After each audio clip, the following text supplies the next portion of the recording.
पूरा जनूबी पंजाब ही के डाकुओं से भरा हुआ, इतने कबीले डाकुओं के बाकायदा उनके नाम है कि हर कबीले से डाकू है। एक एक डाकू जो है वो गैंग का सरबराह बना हुआ है। सब्सक्राइब करें और बेल दबाएं ताकि कोई खबर रह न जाए। मज़ारी ख़ानदान के वज़ीर आज़म यहाँ से बने, वज़रा यहाँ से बने, वफाकी वज़रा यहाँ से बने, सूबाई वज़रा यहाँ से बने, 2 डिप्टी स्पीकर बने और दर्जनों MNA बन चुके हैं, MPA बन चुके हैं। यहाँ पर जो काउंसिलें हैं, यूनियन काउंसिलें हैं, यहाँ पर जो तहसील काउंसिलें हैं, यहाँ पर जो डिस्ट्रिक्ट काउंसिल हैं, उनमें ये इनके लोग होते हैं, यही इक़्तिदार में होते हैं। ज़ाहिर है कहीं ना कहीं जो सरपरस्ती करते हैं वो भी इन्हीं में से कोई होते हैं जो सरपरस्ती कर रहे होते हैं। अब अगर सूरत हाल को बेहतर बनाना है तो ये ऑन बोर्ड जो है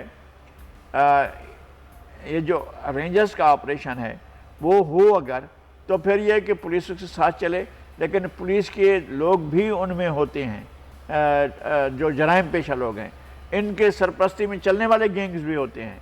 जो हमारे जो लॉर्ड्स और ट्राइबल चीफ्स जो हैं अपने गैंग्स रखते हैं, उनके भी गैंग्स होते हैं और इनके इंटरेस्ट भी होते हैं।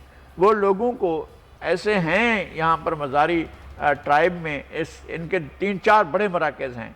ये एक बंगला इच्छा है जहाँ श्री मज़ारी का घर है, सोन मियानी जहाँ सरदार शेरबस खां मज़ारी के बेटे और उनका राज है, यहाँ पर रुझान है जहाँ पर बाकी तमाम वो हैं अपना सरदार भी यहीं रहते हैं, मीर बलख शेर मज़ारी और दूसरे बड़े ओहदेदार भी यहाँ रहते हैं। तो इनके जो है वहाँ असरात मौजूद हैं। लेकिन लगारी साहब मुझे इस बात का बड़ा अफसोस हुआ था, वो लोग जो साहिब हैसियत भी हैं, साहिब इख्तियार भी हैं, पढ़े लिखे हैं और जो समझते हैं मामलात को, मैं श्री मज़ारी साहिबा की बात कर रही हूँ, कितनी बेहिसी है कि आप ऐवानों में बैठ के इंसानी हकूक़ की बात करते हैं और वो हल्का, वो आपका आबाई शहर जहाँ से आप मुंतखब हुए, आपने वहाँ जाना पसंद नहीं किया इलेक्शन के बाद और आपको पता ही नहीं कि वहाँ के लोग किस अज़ियत का शिकार हैं। ये तो मखसूस सीटों पर आने वाले लोग हैं ना, इन्होंने कौन सा इलेक्शन लड़ कर आए हैं, इनको तो मखसूस सीटों में नंबर आ गया इनका और ये जीत गए अपनी पार्टी की तरफ से। इनका घर है, जो जगह है जहाँ इनके वालिद मुंतखब हुए, जहाँ इनकी वालदा MNA रही हैं, जहाँ इनके ख़ानदान रहा है, इनके बहनोई रहे हैं शौकत मज़ारी,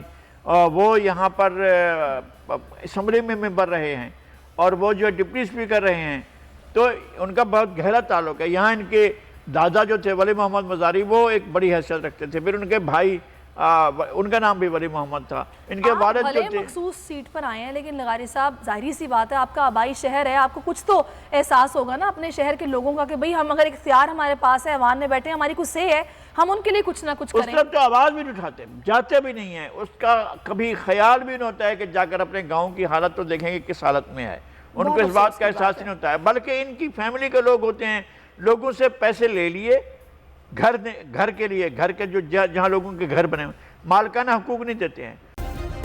सब्सक्राइब करें और बेल दबाएं ताकि कोई खबर रह न जाए।